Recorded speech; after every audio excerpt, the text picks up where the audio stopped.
Asket's Explanations, Part 3. Introduction. Contact Reports Volume 1. Eine, Plejadisch-plejarische Kontakberichte, Gespräche. Block 1. Page number res. 328 to 339. Date/time of contact. 7th February 1953.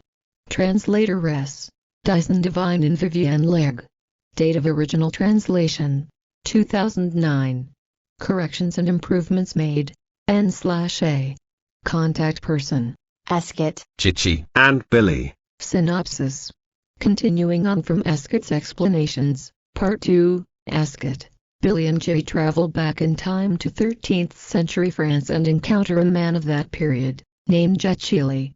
Translator's notes. Eine, wichtige Nachricht and diese Schrift.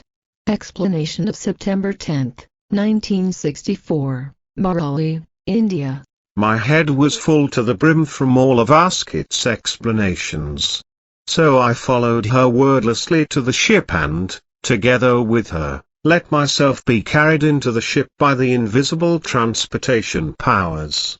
I lay awake for a long time on my comfortable couch and contemplated what I had heard. Everything seemed monstrous to me, and finally I had to forcefully tear myself loose from my raging thoughts in order to still get any sleep at all. Still somewhat tired, I awoke in the early morning. It was, to me, as if I had heard a shot somewhere. Asket also immediately got up from the couch and quickly approached me at one of the ship's windows. Some 20 meters away from the ship stood a man who, leaning on his rifle, grinned up at us. Quite obviously he had fired a shot in order to cause us to notice him. It was, without doubt, the same man whom we had met at night, some days ago, far from the ship. Wordlessly, we let ourselves be carried out of the ship and went to the man who, grinning, slowly came to meet us. He spontaneously reached out his right hand to us and laughed. Asket's explanation of February 8, 1953. Word-for-word account, with Asket's memory assistance, of Asket's explanations, on September 10, 1964, in Mahrauli, India. that is really a surprise. What in the world? Come and let me greet you too, that is really a surprise. I should have thought of that right away, because how would it otherwise have been possible to find you two so sympathetic when you visited me at my camp? That is really a surprise. I am Ilya, but simply call me Jitschi. That is a surprise. He vigorously shook Asket's hand and then mine. This surprise was, however, not foreseen. I believe that. That is really a surprise. Indeed, I actually did not want to come here. But I was impelled by something to stumble around here in the area, and then I saw this thing there. At first I believed that everything was only an hallucination. So I came closer and found that I had in no way gone mad. I have indeed already seen and experienced very many things, yet, up until now, not this here. But I will not let myself be made insane because of it, because I have already heard of such things over in America and also in other places. Where do you come from then? Perhaps from Venus or from Mars? Man alive, what a surprise. Explanation of August 28, 1975 Hinwil, Switzerland. In the reports written down with Asket's help in India in the year 1964, I used, for my person, my real name, Edward. In the contact reports with Synopsis, which have continued since the 28th of January, 1975, I use only a cross in place of my name. I did this for reasons of personal safety, as these security restrictions have become invalid as a result of the determination and the new contact with Asket.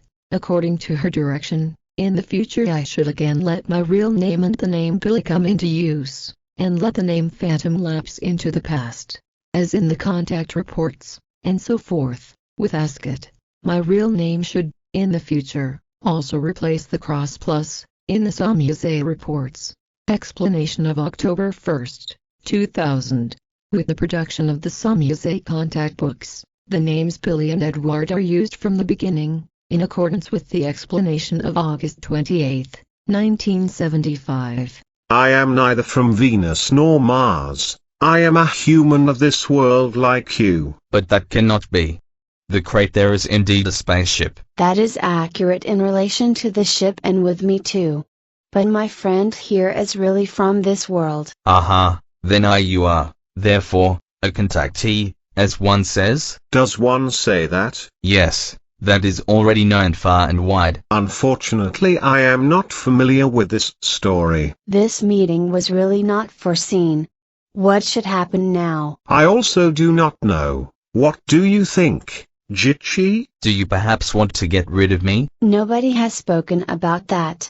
But your sudden appearance makes everything a bit of a problem. I am sorry about that. I really did not want to meddle in the work of God's angels. What is this insane utterance supposed to mean? It is indeed known that you are somewhat like angels and come here on a mission from God. Who says that? I have heard that from various sources and I am happy that I have met you. Believe me, I am a good Christian and very devout, even if I am a roughneck and walk around here armed. Here, I even always carry a small Bible with me. Unfortunately, I have to disappoint you. I am neither an angel nor do I come on a mission from God. These stories about us are deliberate misdirections by evil elements who want to conjure up malevolent things in a religious form. If you are a religious believer, then you have succumbed to evil, false teachings. You blaspheme God. That is indeed monstrous. That is really not the case, because you are the one who has been misled by religion. I do not understand that. You will understand it if I explain it all to you. On the other hand, I have arrived at a decision. Because, if you want, you can come with my friend and me. Then you will soon understand everything. Am I supposed to get into this ship? Are you frightened? If I am to be honest, yes. What of, then? It is so outlandish to me, and in spite of everything, I love my life. But you said you are a good Christian. Then do Christians have a fear of death? You ask funny questions. Every human does indeed fear death. Besides, I find that I am not yet mature enough to actually go to heaven. Indeed, Jesus said ... That is precisely what he did not even say. It is all a deliberately falsified tradition. Besides, the man never bore the name Jesus. He was plainly and simply called Jmanuel. I find your behavior also not exactly correct and courageous, and besides, I believe I know that you are basically wrongly orientated in regard to heaven. Do you think so? You two have somewhat peculiar views. I trust in God and Jesus Christ. If you trust in them, then indeed you do not need to be afraid of the spaceship. Is it rather not the case that your beloved Christian religion leaves you in doubt? I am devout and not in doubt. That appears to me to be exactly the case. You circumflexify, reflect on everything. Here you have to make your own decision, because dear God and Jesus Christ, who you can simply load off on and burden with your responsibility, are not here. It is unfortunately the case with the believers that they always shift their own responsibility onto a saint or onto dear God because they are not able to bear their own responsibility. Therefore they also cannot make any of their own decisions and conclusions which are really important for them. Do you want to assert something else, and do you belong to this sort of believer? That is a true word. It is really funny. You speak quite damned hard to me, and in spite of that I feel a sympathy with you. What is that about? It is his honesty and the truth of his words, which are unconsciously clear to you as the truth. Yes, you circumflex, it could indeed be so, because somehow I am, in spite of all the belief, always in doubt, if I am to be really honest. Asket here has made you a proposition. She is my friend and I am, by the way, Edward. For once just let your doubt be doubt and your belief simply a belief. Come with us into the ship and let yourself be surprised. Or do you believe that we ourselves would sit in a crate and zoom through the region with it if the thing would fly apart at any moment? Certainly not, but in spite of that I am afraid. That's just unbelievable. This fellow is now already almost 50 years old and quivers like an aspen leaf. only because he should stand his ground for once. I am almost 50, but I cannot help it if I am simply afraid. Furious, then you are just a damned coward. Come, Asket, we will go our way and let him simply stagnate here. Having become angry, I grasped Asket by the hand and simply pulled her with me towards the beam ship. We had only walked a few meters, when Jitschi's voice called us back. Please do wait. Now what do you want? We still have all sorts of things planned and we cannot concern ourselves with your fear. Please, do not be so bitter. Indeed, consider that until now I have never seen such a ship. To say nothing of the fact that someone wants to take me along in such a device. It was also once the first time for me and I did not act like such a stupid pig. You are really quite hard-bitten and, for your age, obviously quite a damned character. Just listen to this snout. Here is this fellow, an innocently trusting son of Christ, and a Bible twerp, and suddenly he can swear like a stevedore. Signs and wonders actually still occur, even if they do not come from dear God. You really have a remarkable way of dealing with humans, but obviously this way is very effective. I also want to learn this. What are you whispering, eh? We were just discussing whether we should shoot you off to the moon. You lie, you damned so-and-so. Precisely, yet apparently you have changed your mind. I have pondered over your words. Perhaps you really are correct with them. Therefore I will come with you, even if I might fill my trousers. Then I will throw you out of the crate, yet it will surely not be so bad, or... Asket, now please leave him alone. Your teaching was effective enough. I believe that too. You really have a very kind way of convincing someone of something better. Do I have that? Now please come and leave the skirmish. We then went to the ship together and then pushed Jechieli forward towards the transport beam, in order to get him into the ship. Grasped by the power, he was lifted from the ground and slowly glided upward. Quite suddenly his eyes widened naturally, and then a shrill scream tore the stillness. Once Asket and I were likewise in the ship, I saw how Jechieli, pale with terror, sat in an armchair and, completely dumbfounded, stared at the entrance shaft. Several minutes passed until he finally calmed down again, while Asket patiently enlightened him. Once Jechieli had finally calmed down, he remembered that he still had all his baggage at his camping place. So he let himself glide out of the ship and went away again in order to get his things. It took more than an hour before he finally came back again. Along with his baggage, he also had, in his hand, a small electric energizer for a cattle fence. In reply to a question regarding the purpose of the device, he said that he always stretched a wire around his camp at night and then electrified it with a battery device. So, he is fairly safe. To begin with, we will now jump back into the 13th century. What was that again? Naturally, we have indeed not yet made the effort to explain our plans to you more closely. During the next few months we want to undertake several trips into the past and into the future in order to experience firsthand, or to observe, certain events then and there. Have I? Have I gotten in here with two lunatics? What is this damned nonsense supposed to mean? Asket long-windedly explained our plans to him. Under no circumstances will I do that with you. That is indeed insane and additionally also impossible. Damned coward. Eh? Dirty, damned coward. Eh? No, I said I would go with you.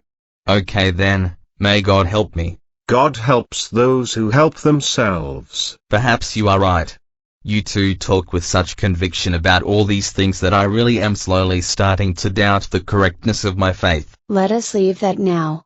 As the most important factor, I still have one matter for you, however, Jitschi, and it is this: if you come with us now and experience various events of the past which are not in agreement with the traditions with which you are acquainted, then I must oblige you to be silent about them. And you must indeed be silent about everything, also about the fact that you have ever seen us. An extraordinary amount depends on your silence, as it concerns itself with the continued existence of terrestrial humanity and the entire system of planets. You indeed cannot be serious. Why should I be silent then? I can indeed sell this story to the newspapers and finally live in joy, and without worry, and far away from all the insane humans. Edward, is that really your Christian way of thinking? Why should it not be? Because I must indeed live from something. And just such a story indeed contains within itself many possibilities for earning. Then you cannot stay with us, because you would only be permitted to speak about it if you knew that you must end your life in a very short time. Is my silence so important then? More than only that, perhaps the existence of terrestrial humanity depends on it and the further survival of the system of planets. I could not load this burden upon myself. I will be silent about everything and as mute as a fish. That is my sacred promise. Your word is of value? On my own life. Then we can start. First we will fly out to a great height, in order to, from there, effect a transmission into the past. And already the ship took off and shot ragingly fast into the sky, out of the Earth's atmosphere, ever higher up into open space, where suddenly a multitude of stars sparkled. I saw Jechieli, who had become as pale as chalk, and grasped for a vessel in his pack, into which he surrendered himself to coughing up. Obviously it was all too much for him. Already, Asket's voice could also be heard again. We will be that far along in a moment. The transmission takes only a split second. Asket busied herself with her apparatuses, and quite suddenly I seemed, for a split second, to no longer physically exist. I suddenly seemed to have been simply extinguished corporally. But then already Asket's voice rang out again. We are presently in the past of the 13th century. Here, Edward, take this device and fasten it onto your belt. What is that? A language converter. I quickly made an effort to fasten the thing on, and observed thereby how Asket opened the exit shaft and glided out. Jechieli immediately followed her with the vessel. He was still as white as chalk and appeared to have not yet gotten a grip on himself. I myself had to apply some effort to fasten the device onto my belt, and then I let myself likewise glide out of the shaft. Emerging beneath the ship, I saw how Jechieli straightway let his vessel fall into a bush in the forest about 50 meters away and then sat in the grass. The world was not different from the way I had known it until then. The grass was green, the fir trees as familiar as ever, and even the flowers in the grass were not foreign to me. But what struck me was the horrendous twittering of the birds. There had to have been masses of them there, completely undisturbed and quite obviously not yet impaired by poisons, and so forth, as they are in my actual present time. As I inhaled the fresh spicy air, I noticed that it was much fresher than in the year 1953. The oxygen content seemed to be much higher. Also the sky appeared quite fantastic to me. It was of such a beautiful and deep azure blue, as I had never before seen. Quite obviously air pollution did not yet rule here in this century. The sun shone clear and splendidly warm from the sky, and for kilometers around there were only woods, hills and meadows in lush green to be seen. Far and wide, no village, no town and no house was to be seen. It was really lonesome and beautiful as in paradise itself. Over in a somewhat more distant forest an entire herd of deer fed peacefully, which took no notice at all of our presence. Obviously these animals were not yet so very shy as in the year 1953. And these pheasants. Everywhere one saw pheasants. You observe very much and very precisely. It is simply magnificent here, Asket. That is a true word. The past is, in many concerns, better than your present. But now come. There, behind those woods, is a hunter's cabin, as you would say, or a weekend house. I already know it because I have already been there twice. It belongs to a rabbi named Jechieli, who enjoys the open countryside now and then. Where are we then actually? Do you mean the time and the place? Yes. We are here in the 13th century in France. It is presently the time of the reign of Saint Ludwig. That is all Greek to me, because I am still as bad as possible with the history of this time. That is indeed also not of great significance. Come. We are going now. We went over to the forest where Jechieli then got to his feet and joined us. I am no longer astonished about anything, and I am also free of fear now. I was actually quite stupid. Where are we now? Jimmy had quite obviously gotten a grip on himself again and his face had returned to its normal color again too. Asket briefly explained the circumstances to him and, admirably, he now suddenly came to terms with that. Your calculation is not exactly correct, but you could also say it like that. Then we walked wordlessly through the forest on a path made by game, which, already after less than 15 minutes, led to a log hut on the other side of the forest.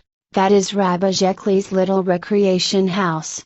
Generally, he is called a scientist, wizard and magician, the latter certainly being incorrect. So there you are again. It has been years since the last time you were here. But who are these two men? Friends of mine. They are from a distant land which you do not know. Do they come from the stars as do you? No, they are from this world, from yours, but from very far in the future. You told me about that once. But what does the man have here on his belt? Jechieli pointed to my appendage George. That is an electric pocket lamp with batteries. That is unknown to me. What is its purpose? Unfortunately, I cannot acquaint myself with things like that because your friend does not want to take me with her. But you certainly do know what a lamp is. Indeed, in your time you also have things like this in order to make light. But to my knowledge you use tallow, candles or oil, and so forth, for that. So that is therefore a lamp? But where does one light it? Here, see. You do not have to ignite this torch with fire, rather only with this small switch here. It has neither tallow nor oil, nor a candle. It burns with electrical energy, which I, however, cannot more closely explain to you, because I do not know very much about these things. That is incomprehensible to me. Just leave that, Edward. I understand quite a lot about electricity and will explain everything to him later. Thank you. That takes a problem away from me. See here, Jechieli, you can keep this torch. Here you also still have 4 replacement batteries for it. Let Jitschi explain the entire secret to you. But I cannot accept that. Indeed, that is certainly very, very valuable. Stop it. Just take the lamp, because, for us, these things are quite cheap and can be had in great quantities. Jechieli gratefully accepted the lamp and marveled at it at length. Then, in discussion, he went into the house with Jitschi, while Asket and I roamed through the meadows chatting and enjoying the glorious nature. More than 5 hours passed before we returned again and discovered Jechieli and Jitschi talking shop. Jechieli is very clever. I have given him my electric fence energizer and have also drawn up plans for him to set up a dynamo which he can drive with a windmill or a water wheel. Now he wants to set up an electric security device for the door of his house with it, because people constantly bother him. That could indeed become quite mirthful. If he really does that, then he will go down in history as a mysterious magician. Indeed, he is already called that now. I will study the old books of French history. Perhaps I will actually find my electric fence energizer in them as a door guard, and the simple torch is some sort of dim magic lamp. Rabbi Jechieli's work of the devil. I am excited. But now I still want to put a question to you, Asket. Jechieli has given me some things which I would like to take back into our time, because they would, with certainty, have a very high antique value there. Can I take the things back with me? If you want to, naturally.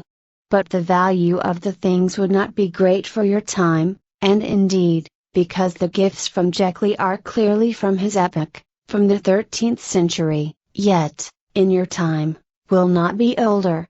We require only a tiny split second to go from this epoch back to your time, during which everything in my ship and these things will also only age by just this time. If Jechieli's gifts are to become antiques, then you must bury them somewhere or deposit them in some other way, and arrange for them to endure in the normal time span of centuries so they then really age. With our ship, if I may so speak, we bridge space and time by way of a transmission through parabolic space, whereby space and time become finite and shrink to a denominator of a split second. That means that we can, in this way, bridge time spans of billions of years in a tiny split second without becoming older than that specific split second. The mathematics are too high for me. It is an equation. I understand that even less, but it really does not matter. It is really a shame about the beautiful gifts. Your materialism again, my son, eh? Asket's laugh rings out. Obviously she finds my speech funny. You reveal a healthy humor. But let us go now, because we still want to change to another time today. We did as she ordered. Some half-hour later the ship again sped with us into the sky, then, for a short split second, I again felt that I simply no longer was. Addendum. An electric lamp at the time of Saint Ludwig. Page 337 of Plejadisch-plejarische Kontakberichte, Gespräche, Block 1 excerpt from the book. Fantastic Past. Pages 97 to 98. Author, Robert Cheru. NSB. Provided by Mrs. B. Sauer on September 18, 1975. Several chroniclers of the 13th century testify, however, that Jechieli, a French rabbi, to whom Saint Ludwig paid great respect due to his high degree of learning, knew the secret of a shining lamp which lit up by itself. This lamp burned without oil and without a wick, and the magician sometimes put it at his window at night, which filled his contemporaries with fear. Although he enjoyed high standing with the king and was even his advisor, Eliphas Levi wrote in his History of Magic, on page 206, everything which one can say about this lamp and its magical power of illumination provides evidence that Jechieli had discovered electricity or, at least, knew the primary possibilities for its application, because this knowledge, which is just as old as magic itself, was passed down from generation to generation as one of the keys to the higher initiations. Indisputably Jechieli was an initiate. Did the secret of his lamp arise from his knowledge of electricity? According to the chroniclers, the rabbi had a very personal way of spoiling the fun of undesired guests, his enemies, who knocked on his door. He touched a nail which had been hammered into the wall of his room, and immediately a bluish, crackling spark sprang out of it. Woe to anyone who touched the iron door knocker at that moment. He bent over with pain, howled loudly as if the earth was going to swallow him, and took off. One day, wrote Eliphas Levi, murmuring threateningly at the rabbi's door, pressed a crowd of people who held each other firmly by the arms in order to protect themselves from the shaking in the supposed earthquake. The Buddhist furiously activated the knocker, then Jechieli touched his nail. At the same moment the attackers rolled, one over the other, and fled and screamed as if they had been burned. They later asserted they had felt how the earth opened under them and they sank up to the knees. They did not know how they had come out of it. But there was no way in the world they would return again to knock at the wizard's door. So, by means of the terror that he spread, Jechieli secured his peace. One can really only explain that this way. Jechieli had invented the electric lamp, or reinvented it, and by pressing on a button sent electrical currents into the iron door knocker. Undoubtedly the rabbi was in possession of a scientific secret, but he did not consider it opportune to betray it to the people of the 13th century.